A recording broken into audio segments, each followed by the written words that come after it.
Hello, my name is Damon Friedman, co-founder and president of SOF Missions.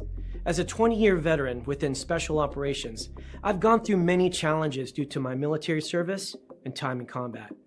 We felt called to start SOF Missions to serve our fellow brothers and sisters in arms, focusing on suicide prevention and resiliency. Our mission at SOF Missions is to empower warriors to find purpose and be resilient. Since 2011, when we started the organization, almost 3 million men and women have deployed to Iraq and Afghanistan. Unfortunately, the scars of war take a toll on their psychological, physical, social, and spiritual health. Many veterans feel a sense of hopelessness and a loss of purpose when they return to civilian life. They feel isolated and alone, unable to reconnect. And in the greatest of tragedies, over 20 veterans lose all hope and take their own lives. Our goal at SOF Missions is to provide veterans the tools and resources so that they don't become a statistic. We offer a unique approach to combating veteran suicide through a whole health intradisciplinary model. The Be Resilient program is a 4-pillar methodology that addresses the areas of psychological, physical, social, and spiritual wellness. We provide care through 3 delivery methods: medical clinics, retreats, and educational training. Since we started back in 2011, we have been able to reach veterans in all 50 states and have served over 3,000 veterans through the Be Resilient program. Being resilient is a multifaceted and complex issue. We know that to find a lasting solution, we have to address the whole warrior. Many challenges cannot be solved by providing the treatments and modalities of just one component, but by tackling them all. Now, we've expanded our services to include law enforcement and first responders. Together, we can make a lasting impact in the lives of warriors across the nation. To learn more, visit our website at sofmissions.org. All right. Welcome back. MisFitNation, the MisFitNation show. We are a show founded by a veteran and hosted by 2 veterans and a military spouse. Our mission is to get people to tell their stories to the world. If you're an author, share your tips with the MisFitNation. If you're a musician or an actor, our audience needs to know how they too can get into the business. Coaches, we love our coaches. Come on and share your tips with the MisFitNation to help them become better versions of themselves. If you are a corporate leader or an entrepreneur, come on and show how you did it and how hard you have fought for success. If you are a veteran, first responder, or Gold Star family, we would love to have you come on and share your story with the MisFitNation. We always have time for you. If you're feeling down, alone, or starting to see the darkness, Stop. Think about those who are around you. You are not alone. You will be missed. If you feel like your problems will be a burden to those in your inner circle or feel embarrassed, dial 988. If you are a veteran, take option 1. We need you to keep pushing forward. Don't make a permanent solution to a temporary problem. If you are a new listener, welcome to the MisFitNation show. Be sure to subscribe to our show on your favorite podcast app. Also on our YouTube channel at @the_MisFitNation.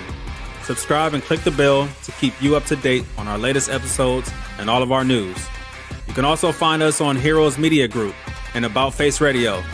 Now, let's get to the show!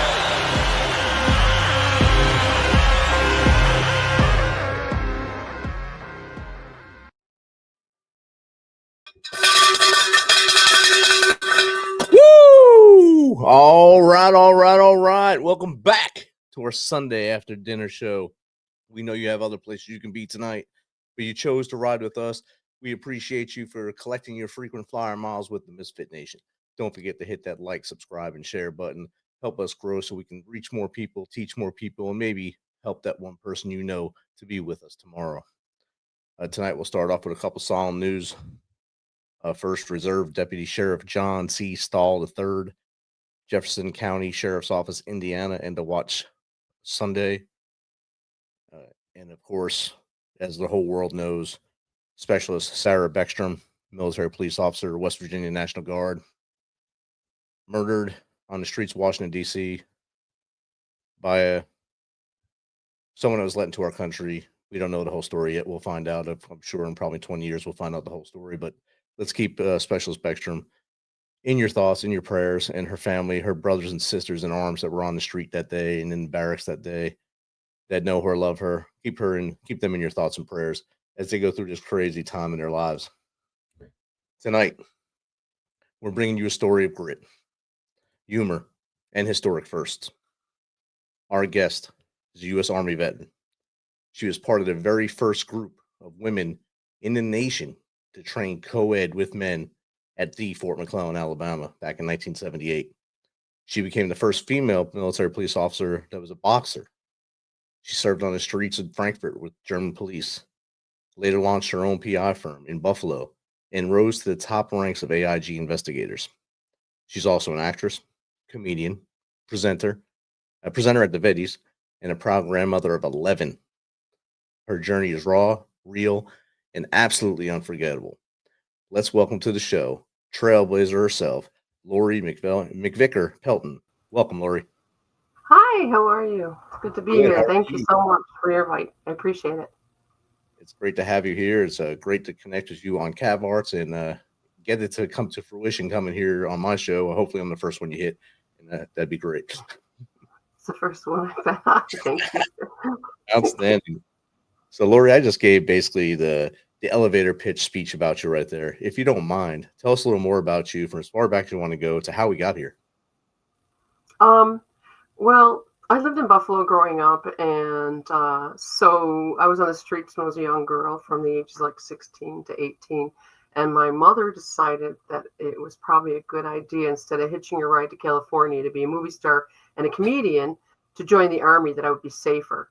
So she thought I'd be safer in the military than I was on a producer's couch. I don't know which is safer. They're both equal. And then so I went in the Army, and I was supposed to go in January of 1978, and I would have been with the WAC Corps, the Women Army Corps. And when they gave me my test for eye color, I am colorblind. So they said that you couldn't be an electrician, and we're going to transfer you to the next month, which was February of 78 at Fort McClellan. So they transferred me down there to Fort McClellan, and ended up being a surprise to me. I just found out like a few years ago that we were some sort of an experiment, being the first woman in the nation to go co-ed with men. That means now we were carrying M16, M60s, which I carried M60 sometimes, and throwing grenades, laying in the dirt and the mud, and live fire, everything that men did. And then I found out that if I joined the boxing team, I would get more food. So that's why I joined the boxing team, is to eat better. And so I went through all this training with the men, and I thought, okay, they're gonna let me box. But in February 78, our rights were pretty small, but I was invited to go in the ring in my bikini. So I said, no, that's all right, thank you. So I never got any recognition for being the first woman in the military police boxing team, because they wouldn't let me box. So after all that training, and so I was a military police, ended up going to Frankfurt, Germany, where I was a road patrolman. I was supposed to go out into someplace very far where I was supposed to be security police, but for some reason they decided to keep me there and keep me as a police officer there.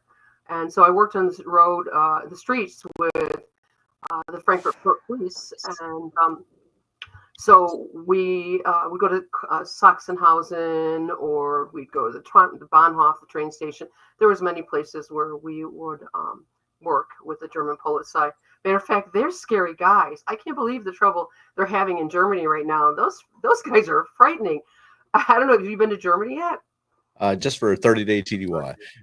Yeah, they're big guys, and they carry Uzi machine guns, and I am so surprised that anybody wants to mess with them. Being a young girl at the time, and I was 18, they gave why do they give young people guns?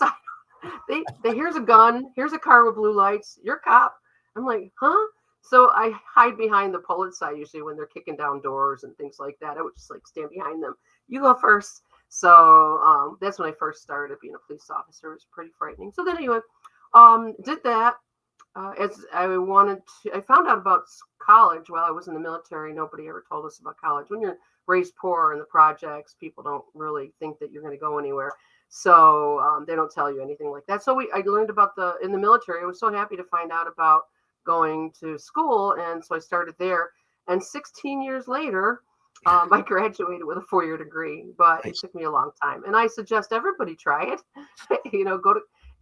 Everybody says, no, school's not good for you, but it is. It helps you in so many ways. And it actually helped me to get a job with AIG because AIG Insurance was American International Insurance, because you have to have a 4-year degree there.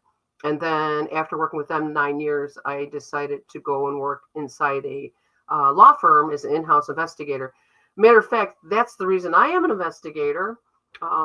2 reasons. One is because I read the book The Thin Man, which is ridiculous. it's a comedy type of. It's an old gumshoe guy movie. It's a movie now as well, but it's a book. And also because I was in the law firm as a manager, and I was seeing these guys come in and out, and I was like, why, who, and how come they get to come and go? So I found out there is such a thing as in-house investigators. And so I decided that I wanted to try that. And as a result of that, I ended up working at AIG for 9 years and getting a lot of training. And then went out again to be an in-house investigator. But I decided the best route for me was to open my own company. That was interesting because there was no female-owned investigators in Buffalo. There was one woman who her husband started it and she worked for him, but there was never one that was opened by a woman. So I had a really hard go with that too, because again, it's a man's world, and it was that back then when I opened it. Matter of fact, I encourage people to start their own companies, like a private investigator I am, because I started mine, I think was at 54 years old when I started my company. So I was, people say it's too late in life. No, you just keep going and just follow your dreams and just do it, work hard and be there. But so I work for myself out of my home now, and I really enjoy it. I work for plaintiff firms, the guys on the billboards. Yeah. Those fellas. So what happens if you get in a car accident, the insurance company wants you to settle with them. Instead, you want to go to a lawyer, because the lawyer will help you to get 100% rather than 20%, because the insurance company, which I worked for 9 years, they want to reduce the amount you get. So it's really smart to talk to a lawyer too if you're going to do that personal injury lawsuit, law firm cases. So anyway, I did end up becoming a comedian actress in the end, even though my mom tried to stop me from going anywhere with that. Somehow I started at the Helium. We have a Helium, it's called Buffalo. And I took classes there just before COVID. And then after COVID, during COVID, I waited again. And then a really great, it's called ASAP, ASAP. Have you ever heard of that? Just when I read your bio. Pardon? When I read your bio, it was the first time I seen it. Oh, yeah. It's called Armed Services Arts Partnership. And if you're a military person, go on out there. It's ASAP. And they have classes on writing, comedy, acting. They have all kinds of classes that are free, and some of them are online, which I took the comedy class online. That comedy class, by the way, there was like 20-30 people that joined the comedy class in the beginning, and they're like, I'm so funny, everybody laughs at my jokes. And then they said, oh, it's a writing course. And they're like, oh, so there was like 5 or 6 of us that graduated in the end, because comedy is writing and then it's acting. So you have to, write and act. And that's how I got here. Just fighting my way up, clawing my way up. I mean, as a military policewoman, I didn't even have a license when I joined the Army. The Army gave me my license to drive.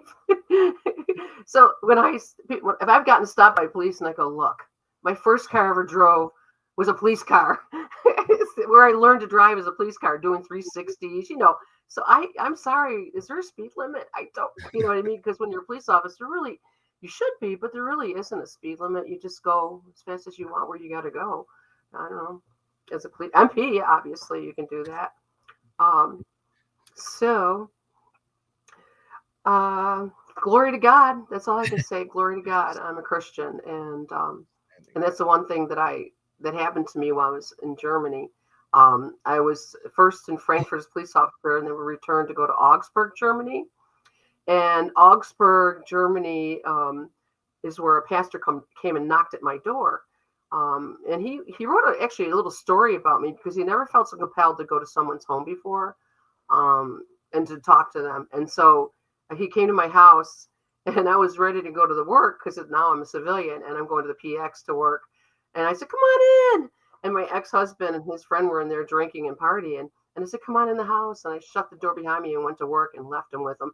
So that's how I became saved, to know the Lord Jesus. So it's that Pastor Cook, who was he was actually a military guy, and he stayed over in Germany, and he ended up marrying a German citizen, and he opened little churches there, and that's how I became saved too. So my company's called the Trinity Firm, and so I pray before I go out, and I work on my cases, and that really helps because one of my fortes is to get the defendant, the other side, to talk to me and tell me the truth, and I consider myself a truth seeker, and so I just get the information and provide it to the attorneys, and that's pretty much it. Whatever they want me to get. I think it's a great job. And did you know private investigators don't need to have a degree? Did you know that? Yeah, you could just work under someone's license for 3 years and become a PI. And it's a great job if you find your niche in it. Some people like when I first started, I had to do a lot of marital cases.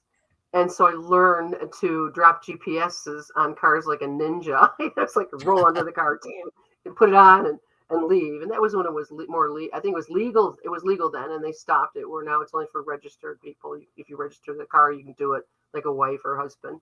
But back then, anything was a go. So that was a pretty stressful job doing the marital. I didn't want to do the marital. I don't think anybody wants to do them. You end up being a counselor, and at night, it's 3 a.m. You're out there trying to find people that are cheating, and I got tired of it because obviously you're up all night, and I don't like following people. That's not my thing. That's BI. There's two different private investigators. One is where you're more legal bound, and then the other one is where you're like marital, and you end up doing that kind of work. Following people around or getting information. I've had some crazy cases where I was sent out for, several months just to investigate Russians. Wow. Yeah, it's crazy, wow. Because people thought there were Russians there. And I'm like, okay, you want to hire me? I'll go look. And that's what they wanted me to do. So, but yeah. Any questions? Yeah, there's actually 2 in the chat right now. One is, I think, related to you. Is David Pelton. Oh, how did I get into acting? Yes. Well, first of all, I started a long time ago, like in 2007. We have Buffalo, New York has a Buffalo community. We have a really good community of actors and actresses in filmmaking here. And over the years, we've actually opened a couple studios in Buffalo. And so, that's where I started being in little parts like extras or a couple words here and there. And so that's pretty much where I started doing that. And then I just last 2 years ago, in August of 22, I ended up being in the movie Lucy and the Lake Monster. It's a Christian-based child's movie. And by the way, you don't know when you're doing movies, you have no idea about what the movie looks like in the end. You're just put in there, your part's there, and that's it. And then you go to see the movie, you're like, oh. Or but I was a villain, and so being a villain is not easy for me. So I had to stay in character for several days, and I just stayed out of people's way because I didn't want to be mean to anyone until I got there. And that's what I have to do is be mean and grumpy and, But it was called Lucy and the Lake Monster. And it is a Christian film. And it's won a lot of awards in the Christian film industry. Plus, my husband and I were both on the Great Lakes Film Festival board. And we would also go and look at Christian movies. They would send the Christian movies to us.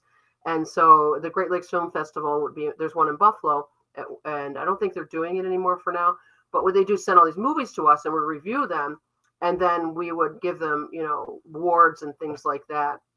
So that's one of the ways that I got involved again in more in the movie industry. But that's pretty much how it happened.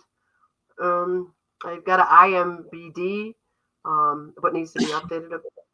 And so that's pretty much it with that. I didn't even know I had an IMDb until one day someone said I found it. Yeah, well, they stick stuff in there. And I looked at it the other day. I'm like, my brother's in the industry in Buffalo. And I said, would you fix that for me? Because there's really no pictures of me on there. He's like, okay, the trade-off. You can dust for me. No, something like that. Actually, let me tell you, being an older woman, I'm just starting to realize that some things are easier now. And one of them is cleaning. I just take my glasses off and I don't see anything. You don't see anything. It's kind of like when there's a knock on your car, you just turn the radio up. You don't hear it no more. Yeah. Or you invite people over at night, right? Exactly.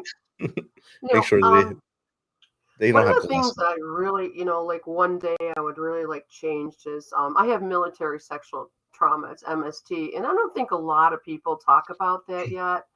Hopefully they will start talking more about it.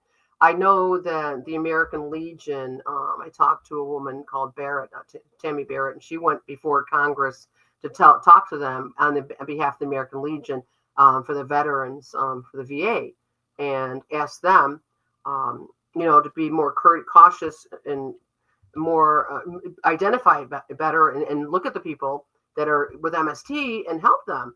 Because military sexual trauma is real. And a lot of people don't know anything about it, but 1 in 3 women have it when they get out of the military. Don't you think that's a lot? That was 1 in 6, 3 years ago? Now it's 1 in 3. And men are 1 in 25. And that's underreported, they said. Yes. There's 1.1 million veterans that come out of the military with MST. That's a lot of folks. And I don't know if people know, civilians don't understand that. But they got a job, you can leave it. Somebody sexually arrests you, you sue them. But in the military, if you have to go through your commander, and the commander's in charge. And so if it happens with you're sexually abused or harassed, sexual assault, any of those things, it goes to the commander, and the commander makes decisions. And as a result of that, many of us have MST because the commander's buddies, they allowed them to do it. I've even been on a board where one of the girls was raped. And they sent her all the way to California and left the guy there. So it's really serious still. And I am so worried for all those young women that are going in there. And like you said, we have that young girl that just passed away. And she was an MP too. Yes, she was. And, so I was hoping that things would get changed some way along the way. And so I went to the American Legion and I became a member where I live. And I attended for years and volunteered and brought the grandkids there. I want them to know about the military and to be proud American, and be proud of the veterans and what we do. It's a scary job. But we're so young, we don't realize how scary it is. We just kind of like, So I used to take them there all the time. And then one day I went into a meeting and one of the young men turned around and showed me a photograph. And having MST, I saw the photograph. It was a woman. It was partially clad woman, and it just like that. I just went to PTSD, and I was in darkness for like about 6 months. I never left my house, and I tried to make changes at the American Legion. So I called the national, and they ignored me. The MST director wouldn't contact me back, and they said that there's nothing the national can do. So I've been reaching out everywhere I go, asking all legions to please put zero tolerance sexual harassment policies in effect. I do know that there is a few, and of those few, they, like one of them I saw today was in Arizona. Praise, yay, post 145 in Arizona. You put a zero tolerance sexual harassment policy in. Praise God. And the reason for that is, like, we go into a Legion and somebody sexually harasses us or says some innuendo. It doesn't take much because you're going to a safe place. When you have MST, you want to be safe, and that's one of the things. You got to be safe. And be careful, and you're not going to go in places where people are going to sexually harass you. Like, well, how do you do your job? Do your job as a PI? I go, because I'm in control. I'm in control of the situation. So it's different. If I go in a place and I'm just trying to be relaxed and enjoy myself and trust people around me, then that can happen. So as a result of that incident, I did go all the way up to county, and they said that yes, it did happen, but that the post would have to, first of all, put a zero tolerance sexual harassment policy in. Secondly, help me to train people there about MST, and that he would have maybe 3 months off as he's in the executive board. And they never did that. I tried to go in the door and they wouldn't open the door. It was just a very uncomfortable thing. And I was very sad because I thought that they were the buddy system. They're supposed to be there for veterans. And it appeared to me that they really weren't, and they aren't. I mean, if you're a veteran from Vietnam, are we going to go to the American Legion and blow off firecrackers? No, we're not. It's just courtesy. You know what I mean? And we can't, women or men, if we are harassed like that in any way, we need a place to go. And American Legions are chartered by Congress. So everyone should be able to go to them. And by the way, they're going to say, well, we do have policies. But those policies, again, go up to the commander, and the commander makes the decision. And it's the same thing over and over again, where the commander makes the decision. And there you go. So I hope that whoever's out there listening, that the American Legion changes their policies and thinks about us women, because you'll notice there's not a lot of young women in your American Legions for a reason. Is there? There's not. I don't see one. I don't ever see them. And I really feel that the women are there. They may welcome those kind of advances, but some women just don't want to, especially those with MST, and men as well. So that's really was important to me, is to talk about that. Thank you for letting me to go off on tangent there about MST and veterans. We deserve to have another look at what's going on in the military. 1 in 3, too much. We need you to stop. Just stop. Don't do it anymore. Just stop. 1 is too much. 1 is too much. 1 is too much. Yeah. Can you imagine 1 in 25 men? Wow. Like you said, that's way underreported. Way underreported. That is way underreported. And so, yeah, Rich, I'll tell you, I enjoyed being in the military afterwards. When it was all over. It was so hard. It was hard. It was hard. It was work. I mean, you couldn't leave. You couldn't go anywhere. You can't do your thing. You got to listen to them. You got to. I'm not very good at directions, so the give me 20. I was down all the time. I was always on the ground giving 20 push-ups. Oh my goodness, always. So, and I do the comedy because of the MST. I think a lot because there's studies showing that the immune system is raised by comedy and laughter. So when they say laughter is a good medicine, it really truly is. And it helps me with my depression and my MST that I have, because to make other people laugh is a joy,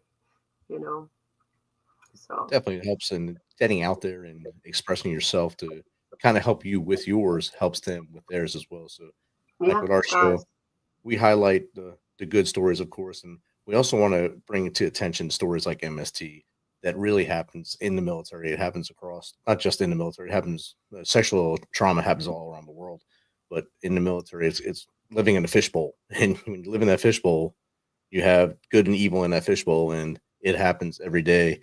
Somewhere on a base right now, something might be happening, and we don't know because we're not there, but it could be happening. And will it get reported to Sharp tomorrow? Maybe. Will it get reported past that Sharp person tomorrow? That's what we need to start doing. They're not reporting. A lot of people, 1 in 4 are reported. 1 in 4, and that's not a lot. So they really go underreported, and it's sad because young women, I gotta start young women and men. When you're young, you don't know what's right and what's wrong. Like, what can we do and what you can protect yourself from? You don't know. And so as a young woman, I thought, okay, well, this is what they do. I mean, but man, it destroyed me. It really did. It was like I was always doing, you know what you'd end up doing? Fire guard or cleaning the men's bathroom on Monday morning. Oh, come on. Beautiful.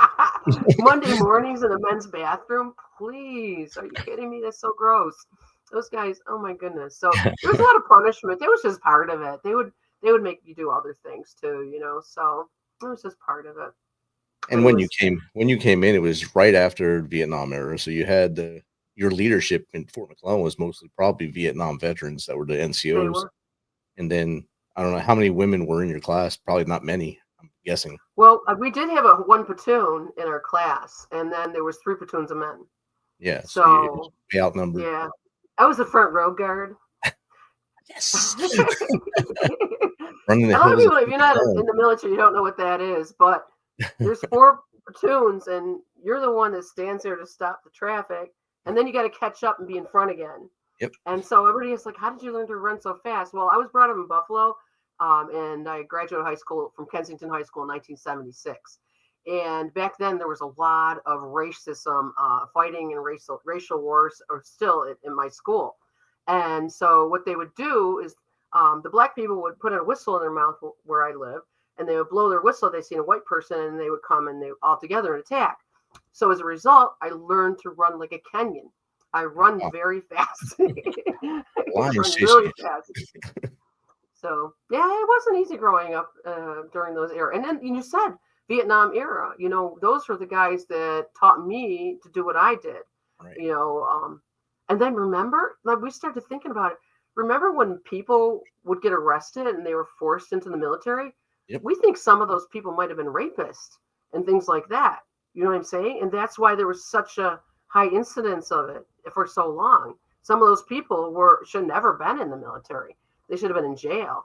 So, you know, I have no idea how or why these people thought they can get away with it all the time. You can't do that in a business. In a business, you have zero tolerance sexual harassment, you lose your job in a minute. And that's all I'm asking for. No decision making. You heard what happened, out the door. You know what I mean? Don't, the poor guy, well, he's been here for 40 years. But he's been harassing. And you don't know how many times I've gotten sworn at, called names every time I write something in the American Legions on their post. I write stuff and I get sworn at. They tell me, you know, all these nasty things. I'm like, I thought we were supposed to be Legion members here, you know, and there was supposed to be some integrity. And I'm not finding it. There's no buddy system when it comes to like something sexual harassment. There's no buddy system with the American Legion.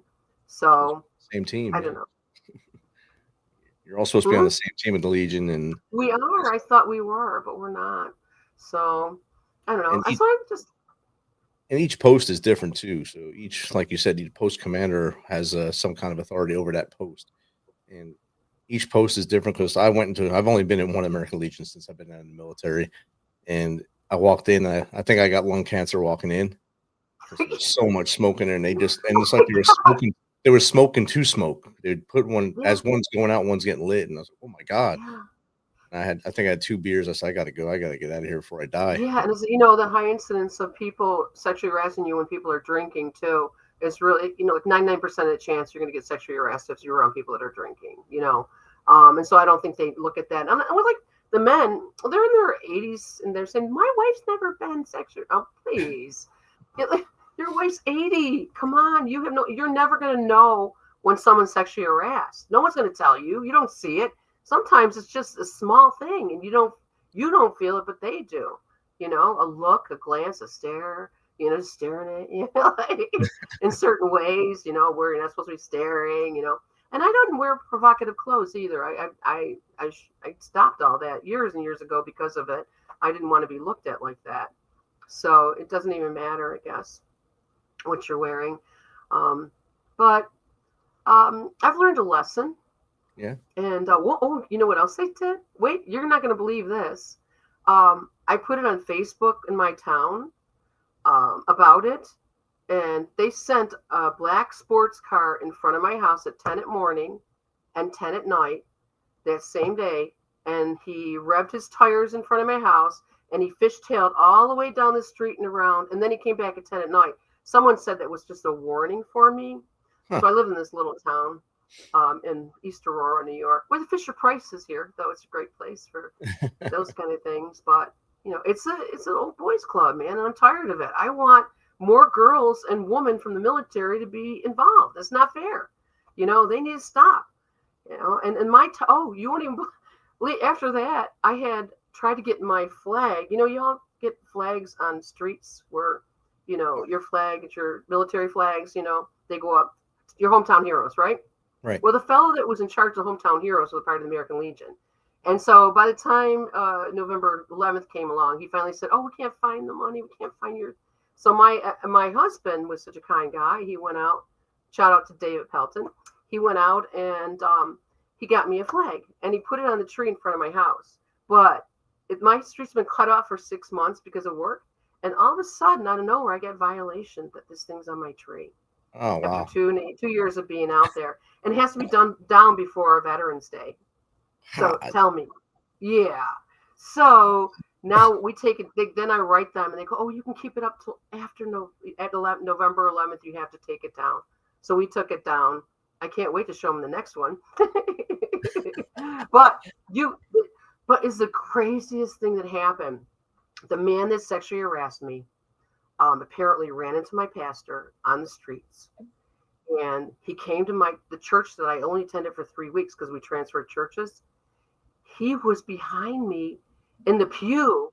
And I turned around like, "Hi, everybody." I'm always so, "Hey, welcome." And the guy was praying. And so I didn't know who it was. And so all of a sudden I was leaving. He goes, "Do you remember me?" And I'm like, "What did I do?" And he goes, "I'm the one that sexually harassed you." He goes, "I want to tell you, I am so sorry. I am so sorry what I did to you. I really am." And he was one of the guys, I think, that took the out for not taking the shot. But as a result of that, like 3 days later, they signed into those people now get their rights back, which is super cool. And I told him I forgave him before. I just don't forgive the legions for not doing what they're supposed to do with the MST. They need to train everybody in those American legions about MST, or close them, get rid of them. You're no use to anybody except for yourselves, So. And the good old boy network. Anyway. We got a couple questions in the chat for you. One is my brother. He wants to know if you have any relation to the Jersey City McVickers. Yes, I do. There is a Peter McVicar, but he was from Long Beach Island. No, not Long Beach. Tom's River, and he went to school there. That was my ex-husband. I'm not sure. Mike McVicar. They were twins, and they're both in the military too. He was an MP as well, and that's how I met him as a military police. My ex-husband. So yeah, I don't know if it's any relationship that you know him or not. We went to school with a bunch of them, in elementary and high school. Jersey City, New Jersey. So Dickinson High School mostly when we met them, I think. I don't think that was the school you went to, but McVickers everywhere. Shout out to my kids. Yeah, I have a lot of them. No, I only have 2 children. Here's a question from Killaman Toro. What was the biggest challenge you faced entering the first co-ed MP class in 1978? Thank you, Killaman Toro. Well, first of all, I have 6 brothers. So to me, I thought, oh, this is normal. We're fighting all the time and climbing trees and all this stuff, So to me, it was normal, some of the stuff they were doing. The biggest challenge was they weren't really treating us equal, just like with being the boxing team. You can't box. There was, I feel that I was treated very well in basic training compared to my post where I went to afterwards where I was signed. I had 3 drill sergeants and they were super cool and nice. I didn't even know it was anything different. I thought the men and the woman did that. I didn't know, I didn't know there was a woman Army Corps. Do you know when I went in, they didn't have any drug testing or anything like that. So when they found me, They got me drunk to sign that paperwork. That's what my guy did. He said, "You want a drink? Here's some gimlets. Give you some drinks." Yeah. So next thing you know, I'm in the army, and where the enemy was right next to me. I wrote a song about that through singers and songwriters and soldiers, and the enemy was right next to me. That was the people around me. So, I don't know. I probably would have rather just hitched a ride to California, but, I got a lot of stuff, training, can't beat knowing how to kill people. I mean, helps in the situation. Like, you know what people, they say to you, thank you for your service. And it's very kind of them. But I look at them, I go, look, I'm not McDonald's. I serve nothing. I will kill for you anytime at war. And then everybody just laughs about that. But it's true. I mean, when you say thank you for service, you're thanking them for killing, or the ability to kill, or they're going to have to kill, because that's what our job is, to go and kill people. What do you think the military does? They kill. A lot of people that say thank you are also saying thank you because they think it's what they have to say. And it's right. The norm, and I just say, hey, no problem.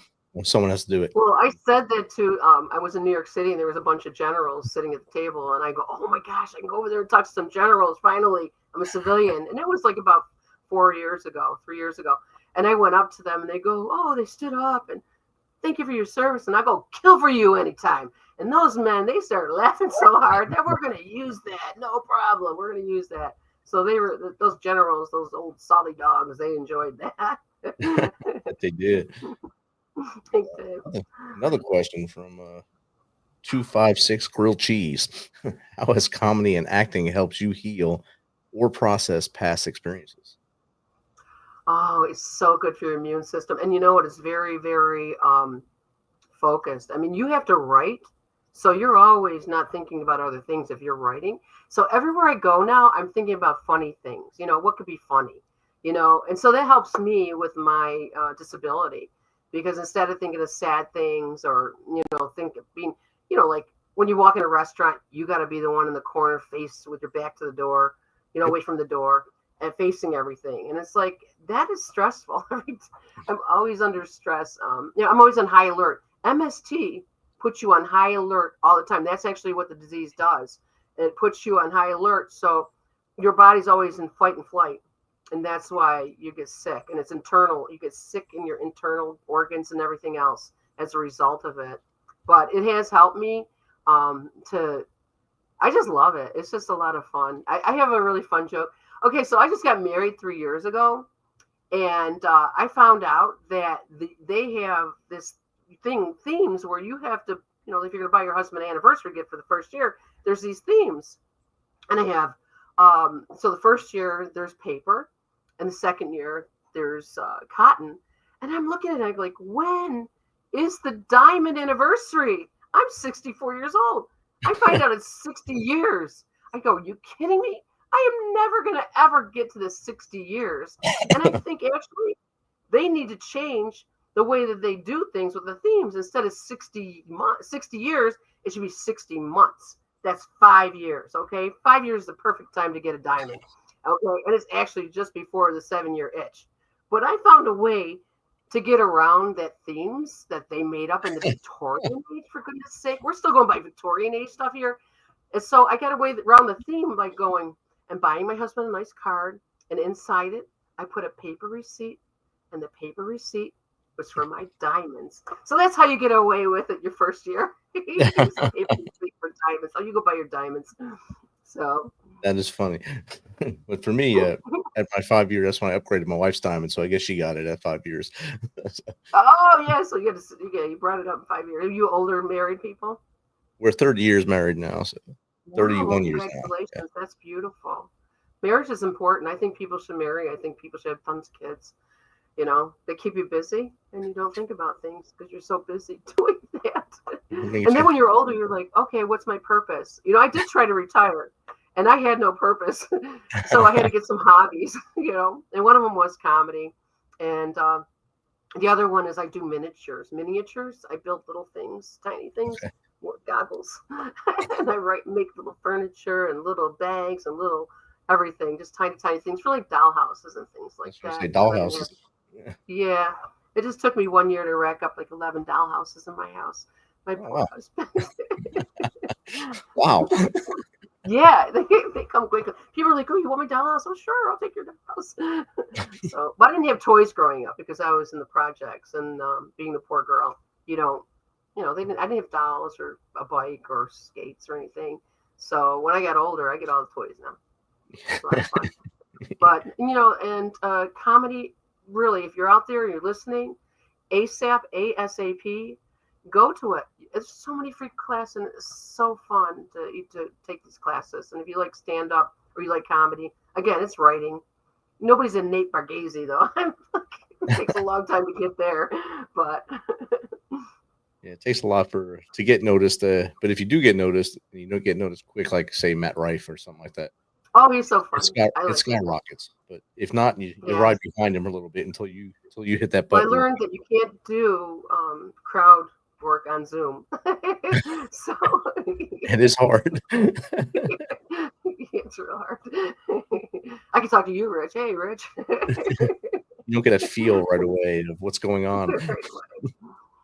Or Look see at what my they're background, actually. though. I had this really great background before we started, and it disappeared.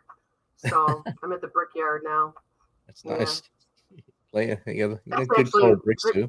You're from Tennessee, right? Yes. Okay, so Buffalo. You've ever been up to Buffalo, New York at all? No, but my last team leader in the Army, that's where he's from. He retired up there. He was actually the commander of the Corps of Engineers up there right before he got out. So good guy, Kobe Krug. Kobe? Yeah. I don't know. He's a huge Buffalo. Congratulations again. Huge Buffalo Bills fan. Is he? That's yes. Wonderful. I love the Buffalo Bills. I do know a few of them. Growing up in Buffalo, you get to meet them. When we were younger, they didn't have all this. They hid the Buffalo Bills. It was Jim Kelly, Thurman Thomas, Bruce Smith.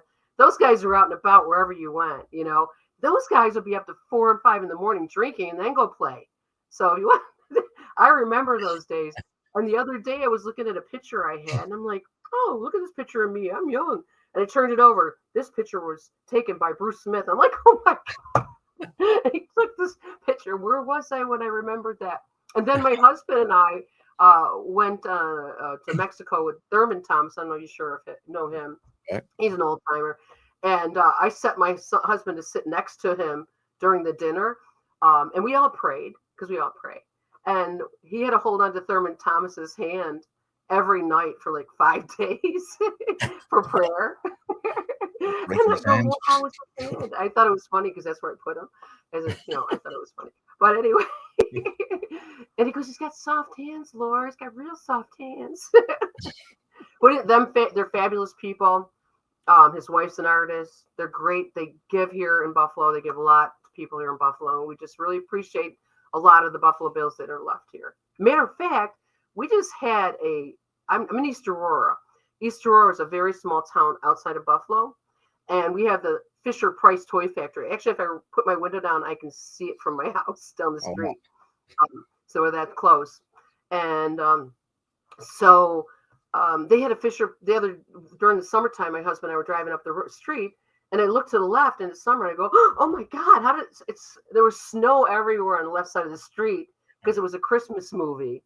And I was like, they're making movies here. They're making Hallmark movies everywhere here in Buffalo. Here where I live, I think they have 5 or 6 Hallmark movies already.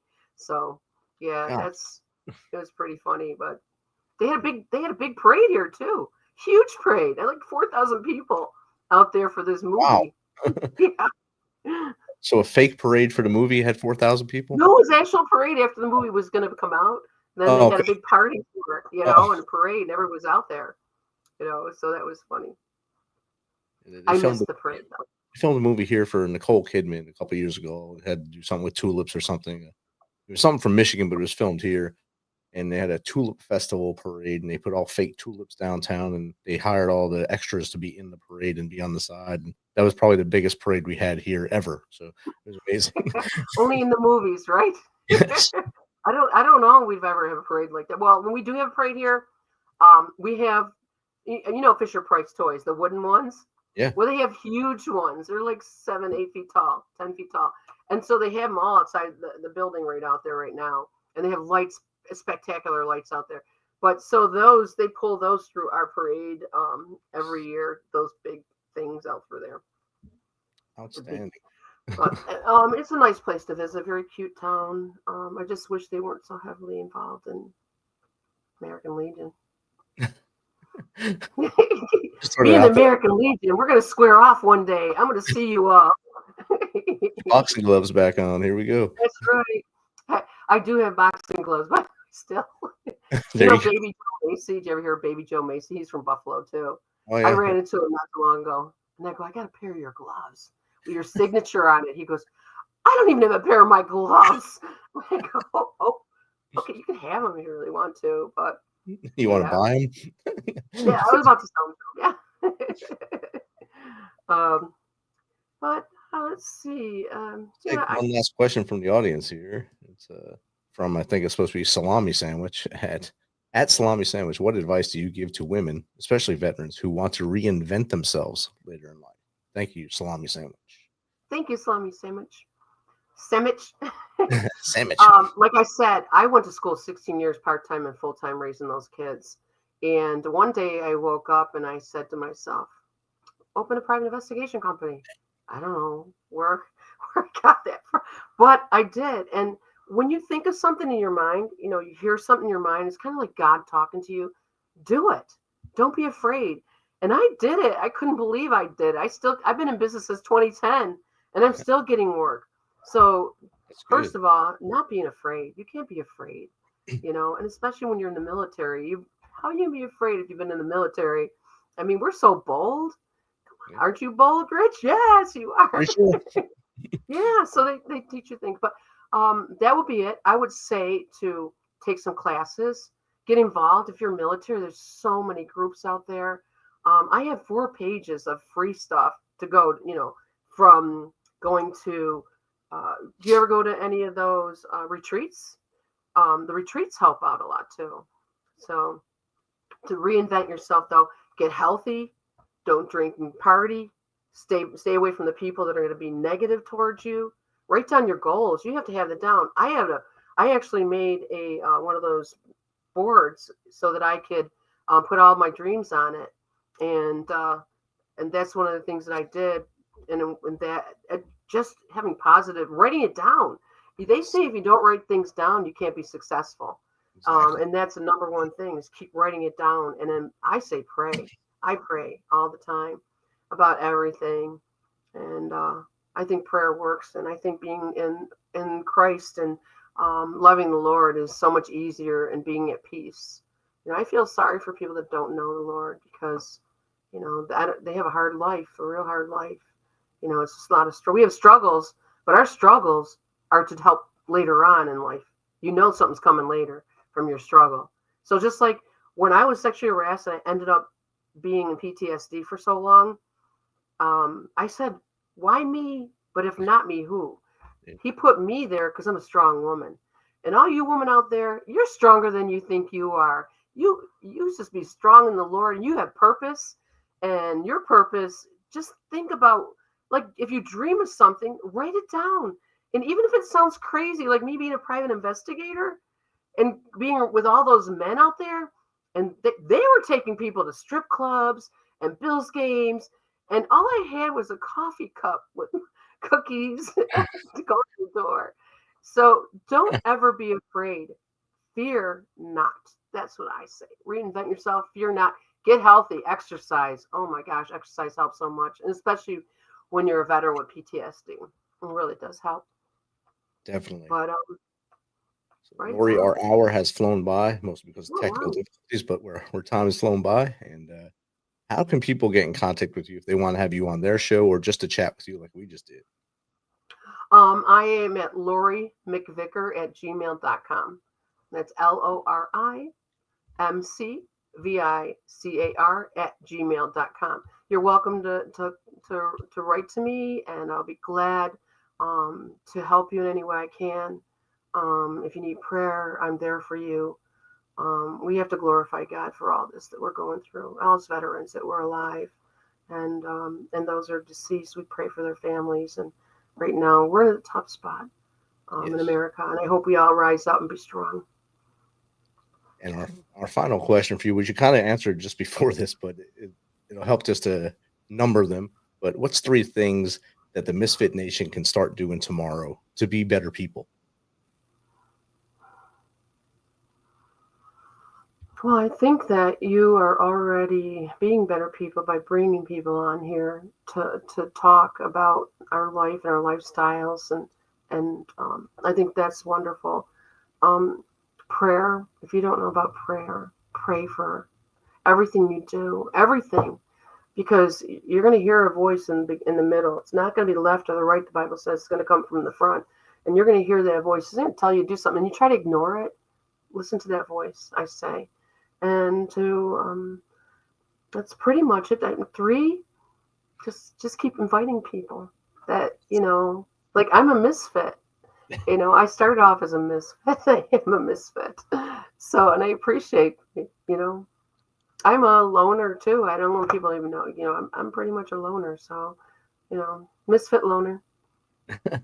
Outstanding. Lori, thank you for spending time with us tonight. It's Sunday night. Especially since it's a little later out where you're in the future out there. It's almost 9 o'clock there.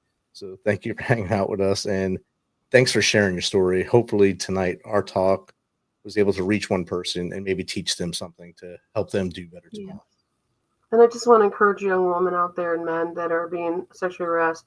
Tell somebody, right? Take a recorder. I have this little Olympus recorder. You can put it right here, and it can hear everything for miles. Put it in your shirt, turn it on, lock it, go there, let them talk into it, and then take it somewhere and get them in trouble for it and stop them. Because if you don't stop them, they're going to do it to somebody else. And that's the whole purpose. That's what I feel, that I had to stop somebody. I mean, I've had a gun to, when I was in the Army, I had somebody come after me with a machete. Wow. Yeah, try to kill me. And then when I got out, somebody put a shotgun to my head at a pizzeria. I watch the doors really heavily now. So, I mean, the story never ends. Okay. There's so much of the story. Awesome. Thanks for that advice, Lori. And Lori, again, thank you for coming on. Misfit Nation, thank you for hanging out tonight with me and Lori. If you're going to that darkness and you think you're alone, remember you're not. You have those names in your wallet. We tell you every night to put 3 names on a little piece of paper in your wallet that are your inner circle. Call those 3 people. If you're embarrassed and don't want to talk to them, dial 988. Let the system work for you. That system works. We had someone close to us do it and it worked for them. Use it. It will work for you. If all else fails, contact us. info@themisfitnation.com, Steven@themisfitnation.com, or Jake@themisfitnation.com. Because a day tomorrow with you is 100% better than a day without you. Remember to love the people you're around, talk to everyone, and have a great night. Misfit Nation, we'll see you Tuesday.